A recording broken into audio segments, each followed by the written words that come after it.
नमस्कार किसान भाइयों, हमेशा की तरह आज फिर एक नए विषय के साथ में हम आपके बीच में हाजिर हैं। नई फसल यानी कि मिर्च की फसल, मिर्च के बारे में प्रारंभिक जानकारियाँ अगर हम ध्यान दें और इन प्रारंभिक बातों पर हम ध्यान दें तो मिर्च का हमारा पूरा सीजन बहुत अच्छा रहता है। तो मिर्च में अभी इस समय नर्सरी लगाने का टाइम है। मिर्च की किस्में तो बहुत सारी उपलब्ध हैं। किस्मों के बारे में हम इसलिए बात नहीं करेंगे क्योंकि वहाँ पर क्षेत्र में कौन सी अच्छी किस्म आपके यहाँ चल रही है, पिछले वर्ष का आपका अनुभव कैसा रहा, उसके आधार पर आप ये तय करना। और दूसरी बात जो मैं किस्म के मामले में एक बात आपको कहना चाहूँगा कि पहले से ठोक बजा करके तय कर लें, पता कर लें कि इनमें वायरस नहीं आता है या वायरस कम आता है। वायरस अगर लेट आता है तो इतना नुकसान नहीं होता है। नुकसान तब होता है जब ये वायरस शुरुआत में ही आ जाए तो किसान को बहुत लॉस होता है। तो वायरस रेजिस्टेंट वैरायटियाँ हम लेने की कोशिश करें। और दूसरी महत्वपूर्ण बात यह है कि मिर्च को आप किस रूप में लेना चाहते हैं, मसाले के रूप में यानी लाल मिर्ची के रूप में बेचना चाहते हैं या हरी मिर्च के रूप में बेचना चाहते हैं, इस पर भी तमाम वैरायटियाँ उपलब्ध है। इसलिए वैरायटी के बारे में आपको तय करना है। बाकी की बातों के बारे में आज आपसे मैं चर्चा करता हूँ। सबसे महत्वपूर्ण बात, स्टार्ट से हम बीज पर ध्यान दें। नंबर 1, बीज सही हो। वो कहते हैं ना कि अगर बचपन अच्छा है तो जवानी भी अच्छी होगी। बीज में हम एक विशेष बात का ध्यान रखें कि बीज उपचार करके ही लगाएं। नर्सरी बिना बीज उपचार किए नर्सरी को 1 दिन 2 दिन टालना पड़े टाल दीजिए, मगर बीज में दवा मिलाए बगैर कभी भी नर्सरी नहीं लगाएं। नर्सरी की दूसरी विशेषता यह है कि नर्सरी कभी भी किसी बड़े पेड़ या बड़ा झाड़ जो आपके खेत पर है उसके नीचे नहीं आना चाहिए। ये बीमारी का घर माना जाता है। और जितनी प्रॉपर धूप चाहिए हमारी मिर्च की नर्सरी के लिए वो तभी मिलेगी जब हम किसी बड़े पेड़ की छांव में नहीं बल्कि खुले में लगाएंगे। इस पे छांव करना है तो हम ग्रीन नेट की कर सकते हैं, हम प्लास्टिक नेट की हम छांव कर सकते हैं, मगर किसी पेड़ के नीचे इसको स्थान का चयन नहीं करें। आप जानते हैं इसमें हमारे खेत के उसी हिस्से में हमको नर्सरी लगाना चाहिए जिस हिस्से को आप मानते हैं कि ये आपके खेत में सबसे उठा हुआ स्थान है, यानी कि जहाँ पानी भरने की संभावना नहीं है। मिर्च की नर्सरी को या मिर्च की फसल को आप जानते हैं कि पानी की अधिकता सहन नहीं होती है, तो हम थोड़ी उठी हुई जगह पर इसको चयन करें। क्यारियाँ जो आप बनाएं, क्यारियों की लंबाई आप जितना चाहें ले लें, मगर क्यारियों की चौड़ाई पर ध्यान दीजिए।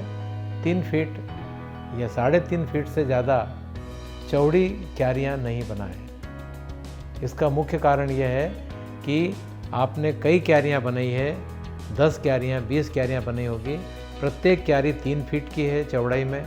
उसके बाद में एक गैप देना है 1 फीट का, ताकि आप उसमें देख रेख कर सकें, मुआयना कर सकें, देख सकें कि आपकी मिर्च की नर्सरी में कोई कीट बीमारियां, पीलापन या कोई चारा वारा उगा हो तो आप हाथ से ही खींच लें, ऐसी कोशिश कर सकते हैं। तो ये गैप देना है। जहाँ तक बीज उपचार का सवाल है, आप जानते हैं ट्राइकोडर्मा विरिडी एक अच्छी दवा है, इससे हम बीज उपचार कर सकते हैं। बहुत कम मात्रा में लगता है। अब मैं आपको किलो और ग्राम में क्या बताऊं, कुछ चुटकी मात्रा खाली उस बीज के ऊपर एक कवर हो जाना चाहिए, उतनी ही डालने से काम हो जाता है। रसायन में भी बहुत अच्छी दवाइयाँ आ गई है, जैसे साफ पाउडर है, विटावेक्स पावर है, और भी कई दवाइयाँ आ चुकी है। मेरा मकसद सिर्फ इतना सा कहने का है कि बिना फफूंदनाशक के उपचार किए कभी भी मिर्च की नर्सरी मत लगाइएगा, नहीं तो बहुत पछताना पड़ेगा। और साथ में आपने देखा होगा कि नर्सरी उगते ही बराबर कुछ कीट का अटैक हो जाता है, और इसमें सबसे ज़्यादा अटैक करती है वाइट फ्लाई, सफ़ेद रंग की उड़ती हुई मच्छर जैसी। ये जो सफ़ेद मछली बोलते हैं आप लोग या वाइट फ्लाई, इसकी रोकथाम के लिए शुरुआत से आपको एकदम दवा का डालना नहीं पड़े, इसलिए आप ऐसी कोशिश करें कि जब आप इसको साफ पाउडर से या थायोमेथाक्साम से जब इसका उपचार करें तो उसके ठीक बाद में उसी के ऊपर इमिडाक्लोप्रिड दवा या थायोमेथाक्साम दवा, इनमें से कोई भी एक दवा से इसको उपचारित कर दें। इसका फ़ायदा हमको ये मिलने वाला है कि ये जो पौधा है हमारा जो उगेगा, उगने के बाद में कम से कम 40 से 45 दिन तक इस पौधे पर ये बाहरी कीट आकर के रस नहीं चूसेंगे, क्योंकि यही कीट हैं जो हमारे नर्सरी की ग्रोथ को रोक देते हैं। नर्सरी फास्ट बढ़ना चाहती है, मगर नए पौधे का अगर रस चूस लिया तो वो कैसे बढ़ेगा, बल्कि मर जाएगा वो।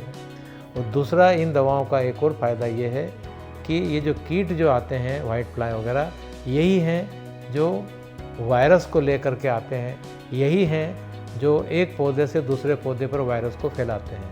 तो इन कीटों को अगर हमारे पौधे से दूर रखना है तो ये इमिडाक्लोप्रिड जैसी दवा, थायोमेथाक्साम जैसी दवा, इससे भी बीज को उपचारित करना जरूरी है। तो ये बीज का उपचार हम करें। दूसरी बात रही बीज को बोने का तरीका। कभी भी, चाहे घर का बीज हो आपका, चाहे आप बाज़ार से पैकेट लाए हो, कि इसमें कभी भी फेंक करके ऐसा छिड़काव करके बीज नहीं बोए। हालांकि बहुत महंगा बीज है, आप ऐसा नहीं करते होंगे, फिर भी कई किसान भाइयों के पास में घर का बीज होता है तो कई बार ऐसे ही फेंक देते हैं। कभी नहीं करना ऐसा। बीज को एक प्रॉपर नींव मिलना चाहिए।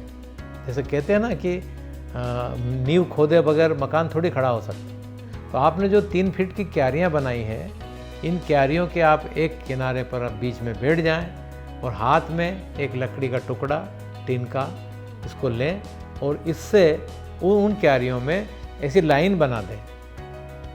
वो ज़्यादा दूरी की नहीं, ये जो मेरे जो 3 उंगलियां दिख रही है आपको, बस ये 1.5 इंच की दूरी पर आप लगातार लाइनिंग खींचें और इन लाइन में ये जो ज़रा सी जो आपकी लाइन खींची हुई है, बस इसी में बीज को डालना है। बहुत संभल करके डालना है, लगभग एक एक बीज गिरे उस तरह से इसको डालना है। इसका मज़ा ये आएगा कि जब ये बीज जब उस हल्की सी खींची हुई नाली में, नाली मतलब समझ रहे ना आप, खाली एक लाइनिंग उस लकड़ी से, उसमें डालने का एक फ़ायदा ये मिलेगा कि आपका बीज जब उगेगा तो उगते बराबर वो सीधी दिशा में चलेगा। उसका जो सिर है वो आकाश की ओर होना चाहिए, और जिसका सिर आकाश की ओर होता है वो उसमें ऊर्जा ज़्यादा होती है। जो सीधे आकाश के संपर्क में होता है, वो पौधा हो या इंसान हो, उसमें ऊर्जा ज़्यादा होती है, ओज ज़्यादा होता है।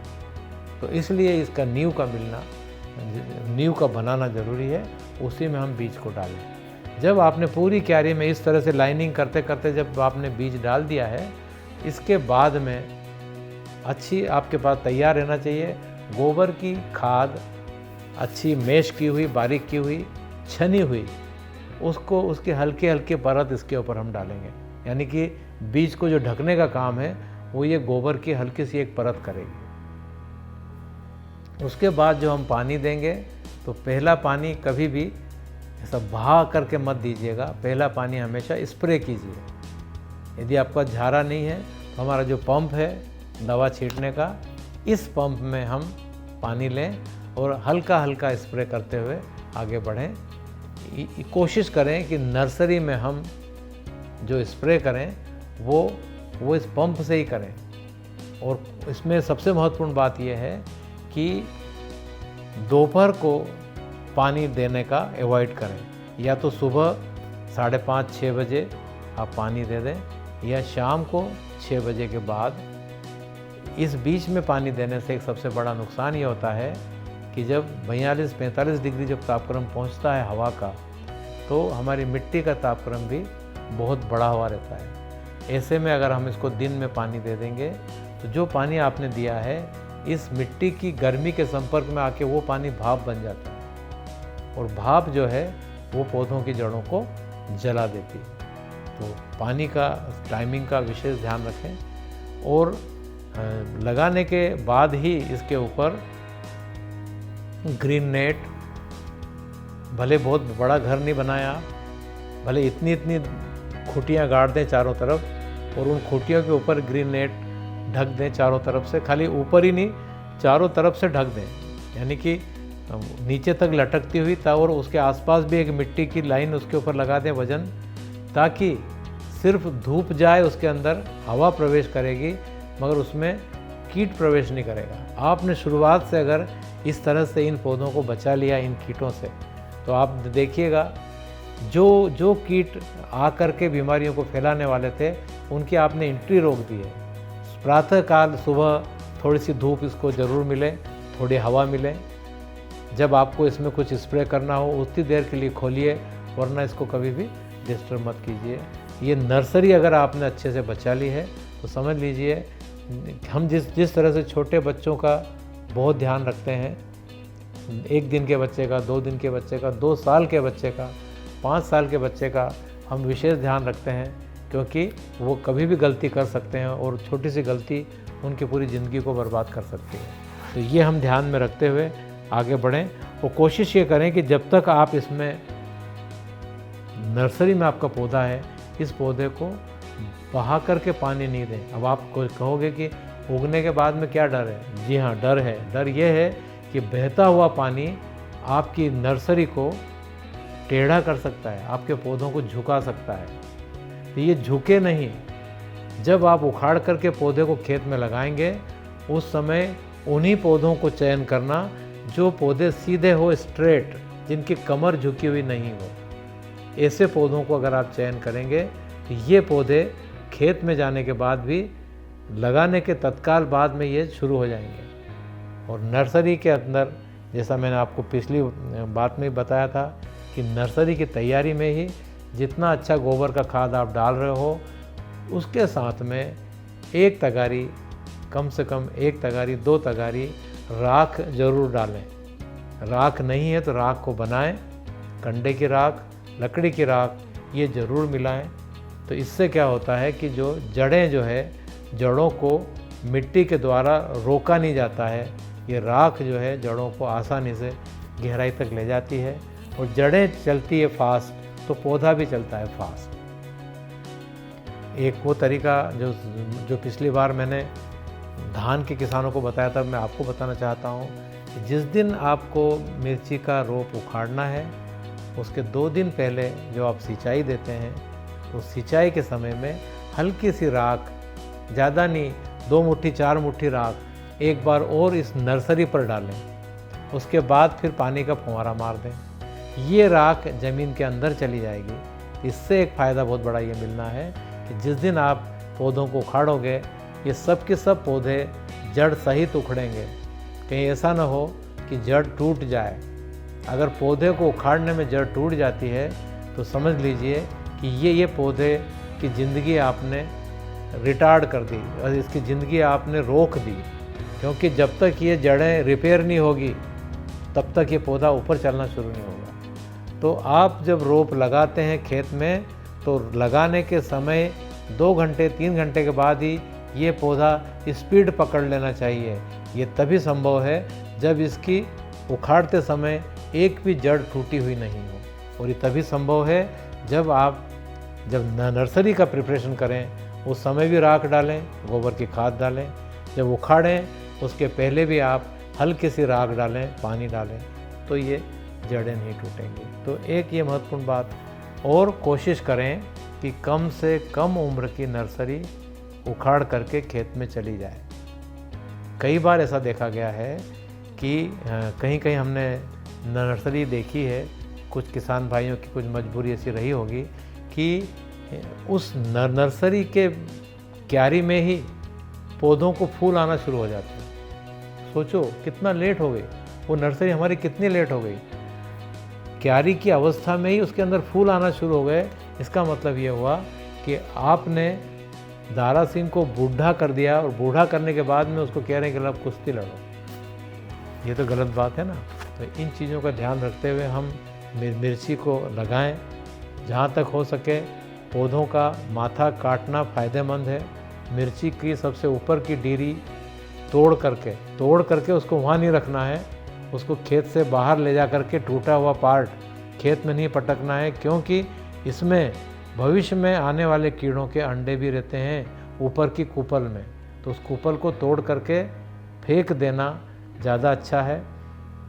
इससे पौधे को जल्दी चलने में, फास्ट चलने में मदद मिलती है। कभी ये मत सोचना कि ऊपर का माथा तोड़ देंगे तो पौधा चलेगा कैसे, नहीं, बिल्कुल चलेगा, वो जड़ें नहीं टूटना चाहिए। ऊपर का माथा टूट गया तो कोई बात नहीं। ये कुछ बातें थी जो हमें मिर्ची की नर्सरी में ध्यान रखना है।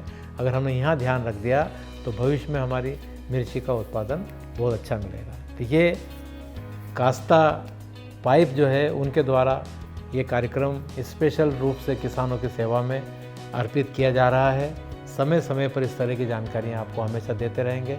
आपका प्यार अगर बना रहा तो हम हमेशा नए एपिसोड के साथ में, और जो जानकारी आप चाहते हो इसी जानकारी पर आप हमको सूचित करें तो हम उस जानकारी के संबंध में एपिसोड बनाएंगे और आपको हम बताते रहेंगे। एक और नई बात जो आपको विशेष बताना चाहता हूँ, कास्ता पाइप्स इंडस्ट्री ने एक टोल फ्री नंबर भी लॉन्च किया है, बहुत जल्दी आपको मिल जाएगा। इस टोल फ्री नंबर पर आप कहीं से भी कॉल करें, चाहे आप खेत में खड़े हों चाहे घर में हों, कोई भी समस्या आपको दिखती है, अगर उसमें आप पूछते हैं तो वो कॉल मेरे तरफ आएगा और मैं कोशिश करूँगा कि आपकी शंकाओं को समाधान करूँ, आपकी समस्याओं को हल करने की कोशिश करूँ। आपका स्नेह बना रहे। धन्यवाद। नमस्कार।